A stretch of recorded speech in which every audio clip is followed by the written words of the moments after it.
bipolar world? Thank you.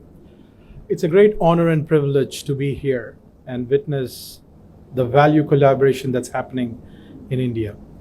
And my sincere thanks to Minister Piyush Goyal ji and Chandrababu Naidu ji for giving an opportunity to talk about the India's growth story. So the value, economic value is classified into three stages: identified, created, delivered. India is delivering its value by 2047, a 30 trillion economy, which is reimagining its entire marketplace, its investment platforms, and also its public-private partnerships with a greater governance model. So as India is delivering its value at a global stage, the state of Andhra Pradesh is now creating that force of value to 3 trillion economy by 2047.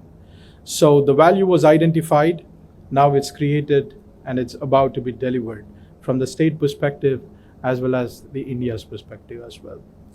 Coming to the important point around navigating this geo-economic order because of the economic security concerns, the economic fragmentation because of the uncertainty of trade, as well as commerce. The key challenge right now in front of all the different countries is how do they navigate these challenges.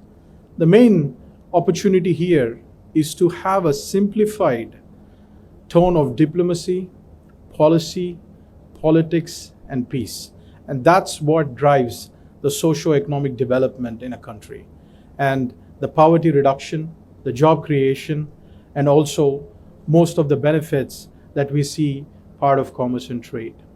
UN has published that 1.9 billion people have come out of poverty because of trade in the countries. And that is the power of trade.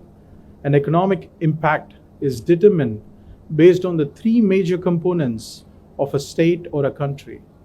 One, the foreign direct investments. As companies come in, you have seen here, coming in, signing MOUs and investing. And the other one at a market level is foreign direct investment into merger and acquisition, which really helps the capital markets like Bombay, the companies that are going to IPO from the States into the capital market so the global investors could come. And the other part is the trade barriers and the openness. Trade barriers have been being resolved on a global stage with India's identity of being a value creator and also the legacy that India brings in terms of commerce and trade. So those trade negotiations are really going to boost the economic activity.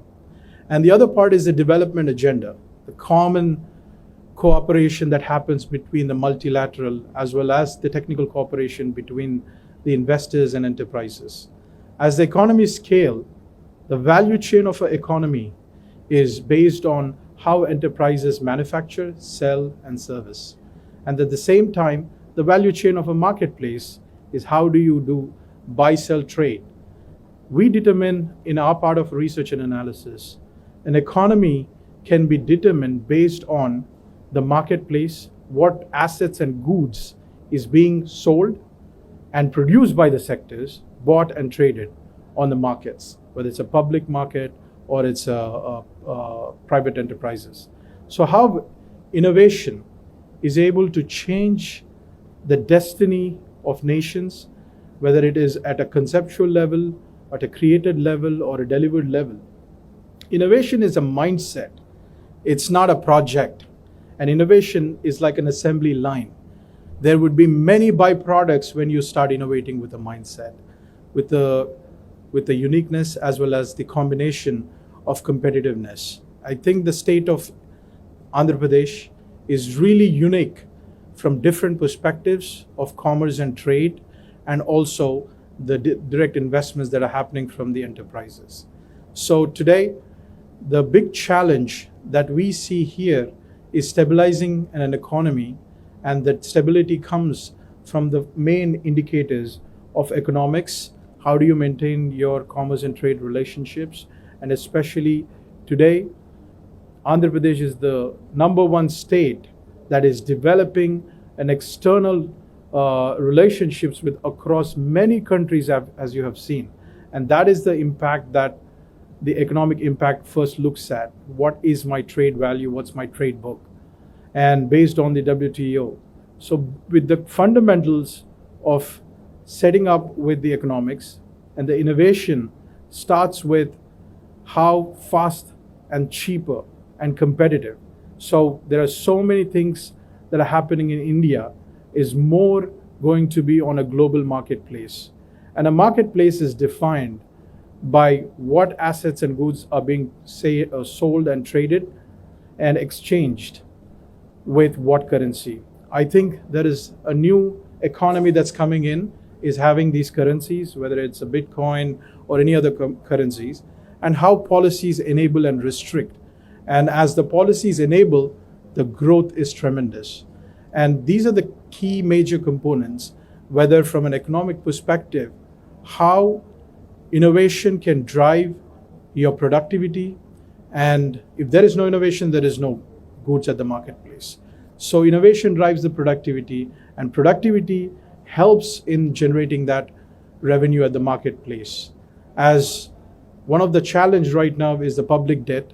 100+ trillion is the world's public debt right now. As it gets refinanced and restructured, most of the problems will be resolved. And the government of India is also working on that, especially to reduce the debt and have more budget to help state-owned enterprises accelerate their value creation and create more jobs, and also able to perform on the development agenda with the multilateral cooperation. And the biggest challenge and the opportunity is the FDI is an accelerated FDI at state of Andhra today. As you see, Google has come up with the 15 billion worth of investments.